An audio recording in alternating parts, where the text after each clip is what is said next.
What's going through your mind today? Just tell me about the moment you heard the news. Shocking, surprising, exciting. I, I'm almost speechless. It's just mind blowing that my brother was elected pope today. It's it's incredible. And you told me that you're supposed to be working today, right? You said you were Yes. feeling under the weather. Explain that moment. Well, I work from home, and this morning, last night, I wasn't feeling too well. This morning, when I woke up, I was like, when my wife got up to go to work, I thought I feel like you can probably hear my voice is not all there. So I just let my work know, hey, I'm out of it today. I'm gonna don't talk to me. I'll call you if I need you. So I stayed in bed, and then around 11:30, quarter to 12, my wife called me and said, "There's white smoke. There's white smoke," which meant okay, the Pope's been elected, and so now immediately, oh my God, we got to see who it was. Is it Rob? Is it Rob? So wake up right away. Normally you get up and go, oh, this was instantaneous. Up, out of bed, turn the TV on, and I just went back and sat in the bed, watched the TV, saw the white smoke, saw him talking, and I don't know, it was like an hour or so before they actually made the announcement. And when the cardinal came out and started to read his name, as soon as he went raw, I knew, he was going to say Roberto, and he did, and I just freaked out and said, "It's Rob! Oh my God!" And I was up, dressed, out, just going nuts. And then shortly after that, news spread quickly. People from my work started buzzing my phone, and I talked to a few of them and said, they were calling, texting. Um, but it's just been nonstop since then. My wife called, said, "It's Rob, it's Rob." And everybody's just amazed and going crazy. And I'm the same way. I just like on pins and needles. What do I do? How am I supposed to act? Do I have to be holy? Because my brother's the Pope now. I don't know. It's just been crazy. Did you see this coming? Yes and no. Um, like you probably heard before, we've kind of known he was special. Um, and we used to tease him about being Pope when he was 6 years old and stuff. Um, and then when he became Cardinal, the rumors floating around in Rome at the time was he's like got a 1 in 3 chance of becoming Pope, which we thought back then was 1 in 3. He just made him a Cardinal. So we knew his name was out there with his qualifications and whatnot. But because he was from the U.S., even though he spent most of his time elsewhere, and because he's young, not quite 70 yet, that the odds are going to be against him. They're going to want an Italian or a European. Who knows? Not an American. But so we prayed. We prayed all the time for it that he'd get what his desire was, what God wanted, and as it turned out, the Cardinals wanted him too. So it was just all around. You knew he was a good guy, but when your fellow Cardinals pick you, they must see something in him too that says, this is a really good guy. We can get him to lead the church. So it makes you even feel better inside for him, knowing that we knew him and know him as he is, my brother, whatever. And as a Cardinal, how nice he was, how he'd go out of his way. I asked him to call a friend of mine whose husband was dying a couple of months ago from Rome, and he did, and he talked to her. She was the first one to call me this morning and say, "Oh, your brother was elected Pope. Oh my God!" And I talked to him. It's just incredible how people from all around, Catholic or non-Catholic, feel about the ones that know him say he deserves it. He'll be a great Pope.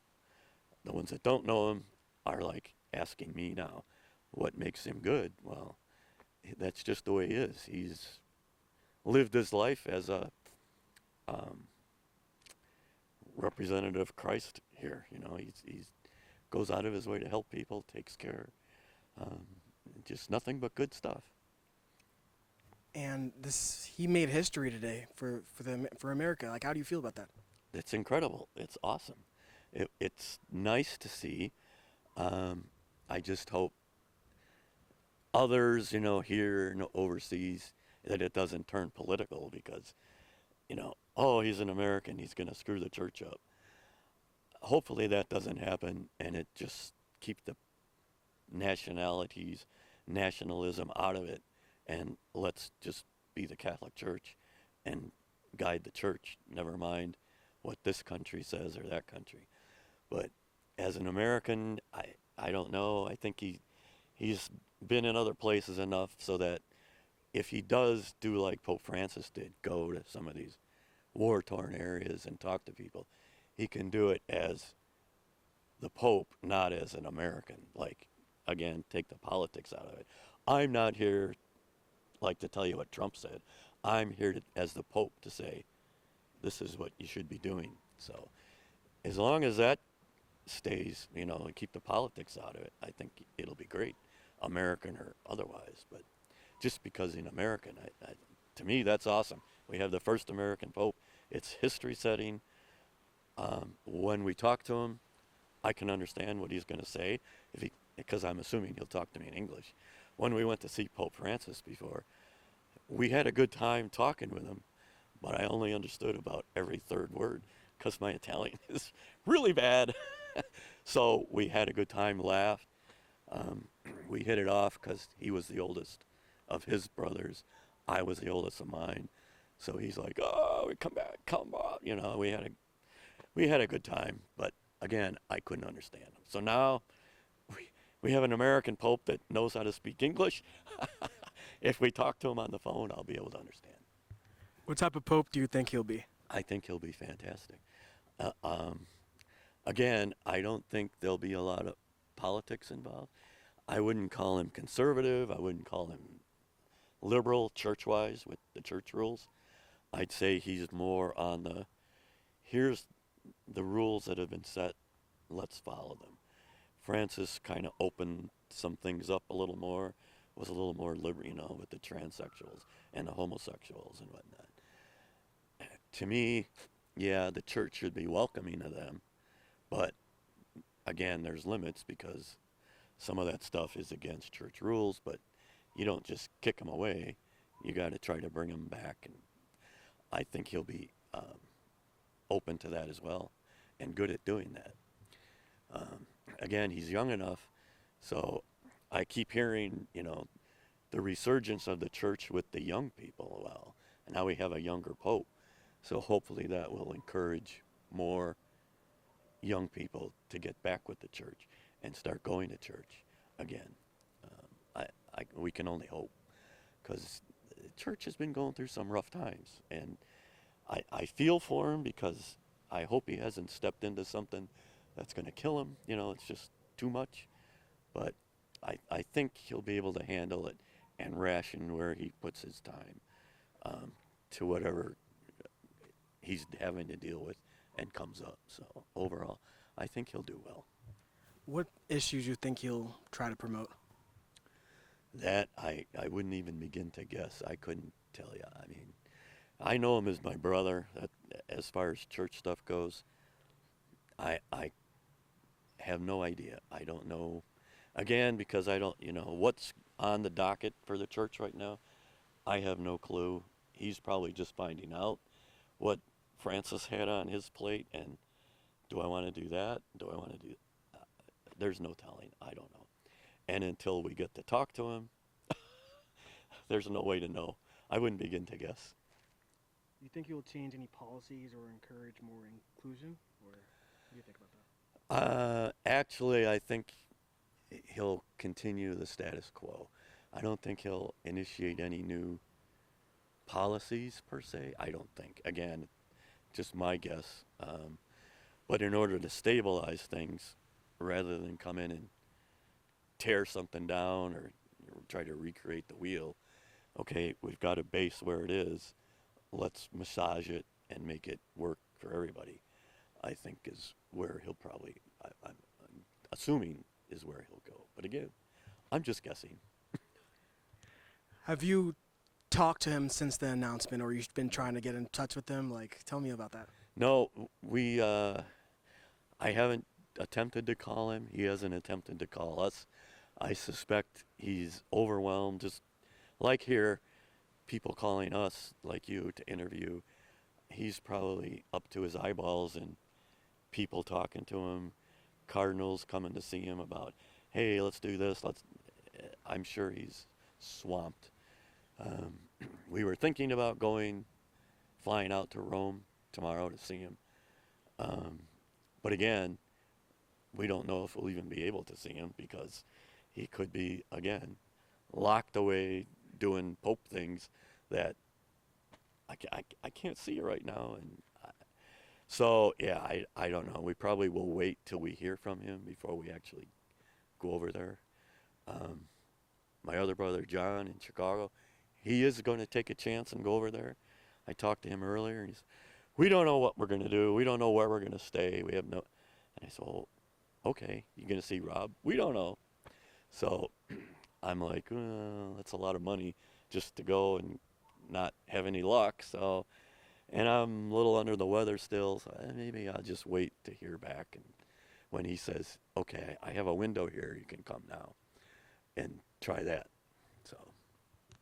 And when you have that conversation with him, what do you think that conversation is going to be like when you see him in person? Not over the phone, because, you know, the in-person conversations is everything. What do you think that conversation is going to be like? It's going to be funny initially because we're going to have to give him hell about, you know, look at you, you made a pope. Funny hat you got on there. No, we'll probably talk a little bit about, you know, his new role as pope, but I would say we'll veer off into other not so popely discussions, more, you know, out of the way, relax, chill out, don't think about it, what's going on, because he's going to be wrapped up in business talk all the time. You just want to, and here we go again. Can he go out to dinner somewhere as Pope? Probably not, you know. So we're going to have to eat dinner in his room in the Vatican. It's like, so what do you do? I don't know. It's a whole new world. Who knows how it's going to shake out when we do manage to see him, if we do, if he's able to call, what we're going to be able to say, you know, because I'm sure he's going to have guards around him, the Swiss Army guards and other people.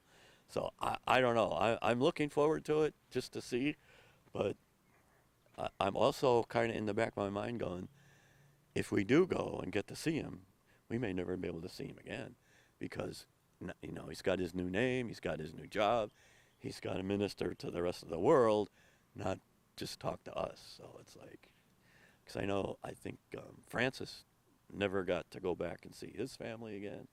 So yeah, it's a big step in a whole new world that we're gonna have to just see how it shakes out. I don't know. It's mind-boggling. Never ends. Anything else you want to add to this?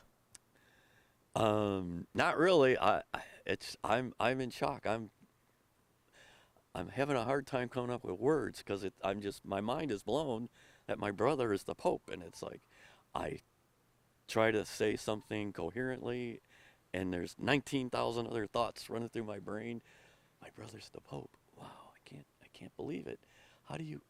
How can you express, which I don't have words for it yet, how to really express what I'm feeling, what I'm thinking. So, again, maybe sleep on it if I can sleep tonight after all this. Thinking, oh my God. But all we can do is hope for the best and pray that he's a really good Pope. I think he will be. Thank you so much. Nice talking to you. You're welcome. I gotta go live soon. I'll talk to you after the 6th. Would love to get some pictures of you guys when you're